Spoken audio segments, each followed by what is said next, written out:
At first, the money feels like the hardest part. It isn't. The money is the easiest part of building a time machine. You can buy the labs, the physicists, the mathematicians, the material scientists, the computing clusters, the clean rooms, the accelerator time, the aerospace engineers, the quantum hardware teams, the simulation talent, the legal coverage, the entire infrastructure of people whose job is to turn impossible ideas into expensive experiments. The hard part is that time does not behave like a machine you can buy your way into. Time is not a product, it is not a service. It is not a problem that folds neatly when enough capital arrives. It is the thing every other problem is sitting inside. And once you understand that, building a time machine stops feeling like a fantasy and starts feeling like a very expensive argument with reality. The first lab, you do not begin with the machine, you begin with the room. The room is silent, secure, temperature-controlled, and full of people who are all smarter than you in at least one specific way. The whiteboards are covered in equations. The tables are covered in component mock-ups. The walls are covered in simulations, diagrams, field theory notes, probability models, and warnings written in careful handwriting that all say the same thing in different words. This may not be possible. This may be possible in ways we do not yet understand. This may be possible, but not in the way you think. You have spent enough money already to fund a small country's scientific infrastructure, and still the room feels too small for the question you are asking. Because the question is not how to move matter. The question is how to move information through the structure of time without destroying the person attached to it. That is the difference between a science project and a catastrophe. The first theory is never the final theory. It is a bridge. Maybe it starts with quantum entanglement, maybe with relativistic effects, maybe with gravity, maybe with exotic energy states, maybe with wormhole geometry, maybe with closed time-like curves, maybe with something no one has named yet, because the mathematics is still too fragile to survive public language. The team argues, in long sessions that stretch past midnight. Some believe the answer is informational rather than physical. Some believe the machine will not move a body at all, only consciousness or data. Some believe that if time travel is possible, it will require an energy source so massive and stable that the engineering challenge will dwarf everything humanity has ever built. Some believe the whole program is a very sophisticated dead end. You listen. That is the first billionaire advantage that matters here, not money. Attention. You can afford to listen long enough for the best ideas to survive the room. Most projects die because the wrong idea wins the argument early. You do not need the fastest answer. You need the most durable one. So you fund multiple paths, and then you wait for reality to choose. The waiting problem. This is the first deep frustration. You have enough money to accelerate almost any normal invention.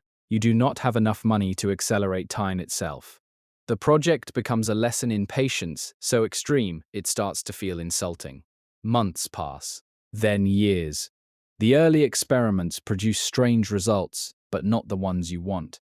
A field stabilizes for too long. A simulation creates a non-intuitive recurrence. A particle interaction looks like it may be carrying temporal information under certain conditions. A lab test produces anomalous data that does not repeat cleanly enough to trust, but refuses to disappear entirely. Everyone gets excited. Then everyone gets cautious. Then everyone gets excited again when the next result hints that the last result was not noise. That cycle becomes the rhythm of the program. Hope. Correction. Hope. Rejection. Hope again. A billionaire can buy patience in the sense that no one is demanding quarterly profit. But patience in this project is not financial. It is existential. Because every promising result raises the same question. If time can be bent, who gets to decide where it bends? And what happens to the person who steps through it? The human problem. The first time machine is not about engineering. It is about consent. That becomes obvious very early, and it is not a question anyone can answer casually. If the machine can send a body backward, what happens to continuity? If it can send information, what happens to causality? If it can send consciousness, what happens to identity? If it can change the past, what happens to everyone who existed inside the version you just altered? These are not science fiction questions anymore. They are ethics questions with lab budgets. So you bring in philosophers, legal scholars, neuroscientists, cognitive scientists, ethicists, historians, resist scholars, risk theorists. The room gets quieter after they join, because once the conversation shifts from can we to should we, the project becomes heavier than metal and math. You discover that the most terrifying thing about a time machine is not the possibility of creating one, it is the possibility of using it badly. The first prototype. The first prototype is disappointingly small.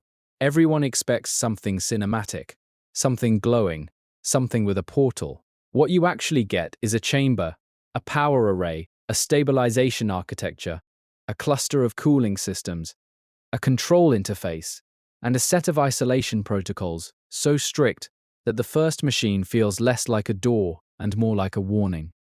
The first test is not a person, it is a signal, then an object, then a synchronized data package, then a delay pattern, then a looped transfer attempt. The results are unclear enough to be maddening. Something comes back slightly altered, not enough to prove a timeline shift. Enough to prove that the system is interacting with the structure of time in a way standard physics does not fully explain. That is the moment the room changes. No one speaks the same way after that. No one jokes as freely. No one says impossible as casually. You have crossed from speculation into evidence, and evidence, at this scale, changes everything. The first catastrophe is almost inevitable. You do not get to the edge of time without testing what happens if the edge pushes back, a field instability, a sensor mismatch, a thermal spike, a timing cascade, an unexpected feedback loop.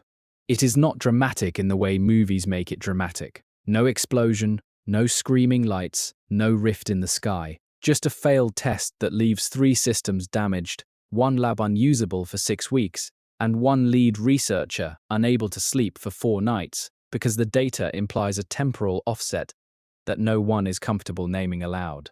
That is the thing about real breakthrough work. It is usually less cinematic than people expect, and more psychologically destabilizing than they are prepared for. You spend the next month rebuilding the machine, rereading the data, and asking the same hard question in every meeting. Are we discovering time travel, or are we discovering why time travel is forbidden? No one likes that question. You keep asking it anyway. The temptation to go back by the time the second prototype works better than the first, the temptation becomes deeply personal, because everyone has a reason.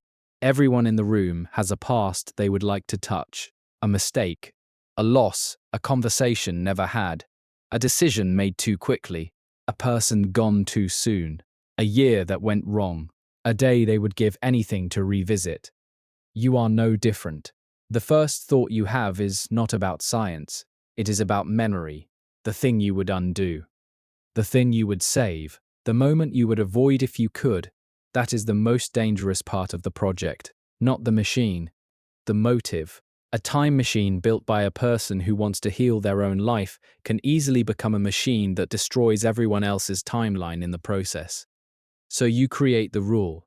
No personal use before ethical framework, no exceptions, no private grief exceptions, no billionaire exceptions, no just one trip exceptions. The rule is hard because the temptation is real, and the fact that you are powerful enough to break the rule is exactly why the rule has to exist. The first human test. When the human test finally comes, the room is more controlled than any room you have ever entered.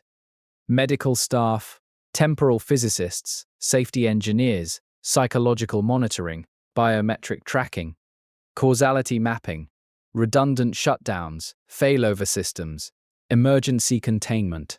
The volunteer signs more documents than you thought a person could reasonably sign in one sitting. And then there is silence. The machine activates. For a moment, nothing happens. Then everything happens too quickly. The chamber stabilizes. The field shifts. The readings flatten and spike and flatten again. The volunteer is inside the system. And then, impossibly, a return signal appears, not a body displaced in some cinematic flash, a return signal, a successful loop. The room does not cheer immediately. No one trusts the result yet. They check every line, then they check it again. Then a third team checks the checkers.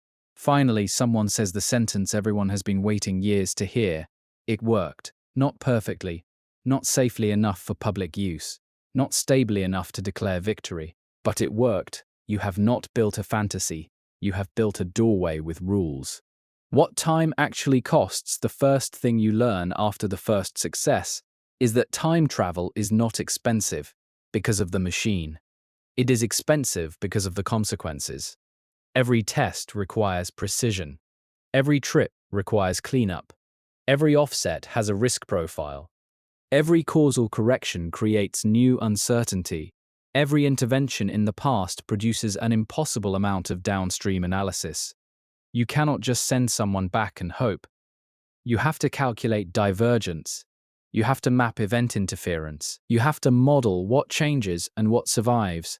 You have to define what counts as success. Did you change history? Did you preserve continuity? Did you create a parallel branch? Did you restore something lost? Did you make the universe slightly less stable in a way no one can measure yet? The machine gives you power. It does not give you clarity. That is the price. And the cost rises with every new use. The first real use is not personal. It cannot be. You choose something that matters, but does not break the world. A scientific record that was lost in a fire. A medical dataset that was destroyed. A structural failure that killed people because one critical decision had been made too late. A supply chain event with massive consequences that might be corrected by a single transferred message at the right time. The mission is small enough to be defensible and large enough to prove the stakes. The trip succeeds. The outcome changes. Not dramatically, just enough. That is when you realize the machine is not just about travel, it is about intervention. And intervention is morally heavier than exploration, because now the question is not whether you can go back, it is whether you should alter anything at all. The paradox arrives quickly. The more capable the machine becomes, the less safe it feels to use, because every successful correction reveals more things that could have been corrected. Every saved event reveals another event you could not save. Every repaired mistake raises the possibility that there are worse mistakes somewhere else in the timeline. Every intervention creates the temptation to intervene again. Time travel is not a tool that makes regret disappear. It is a tool that makes regret infinite. That is the burden. You can always think of a better version of the past if you are allowed to look long enough. And once that door opens, it becomes difficult to stop looking. So you limit access, you regulate it, you classify it, you lock the use case behind ethics boards, oversight committees, security protocols, and brutal internal debate. The machine exists. That does not mean it belongs to impulse. You understand now that some inventions are too powerful to be owned like products. They have to be governed like eras. The final question. By the end, after all the money, all the years, all the lab failures, all the small victories, all the terrifying evidence that time is more flexible than anyone wanted to believe, you arrive at the question you were always going to meet. If you can change the past, should you? You sit alone in the lab after midnight and look at the machine. It is not large, not beautiful, not mythic, just a structure built by people trying to outrun the limits of reality. And for the first time, you understand that the time machine was never the real goal. The real goal was always the same. One people have always had: to undo loss, to correct failure, to preserve what mattered, to take one impossible step back and make the future kinder. But time does not simply offer kindness because you can afford it. It demands something harder. It demands restraint. It demands judgment. It demands the acceptance that not every wound should be reopened just because you now know how. So you leave the machine on. You do not enter. Not yet. Maybe not ever. Because the final lesson of building a time machine is not that time can be broken. It is that the desire to break it comes from love, fear, grief, and hope in equal measure. And those are not things money can solve. Only wisdom can decide what to do with them.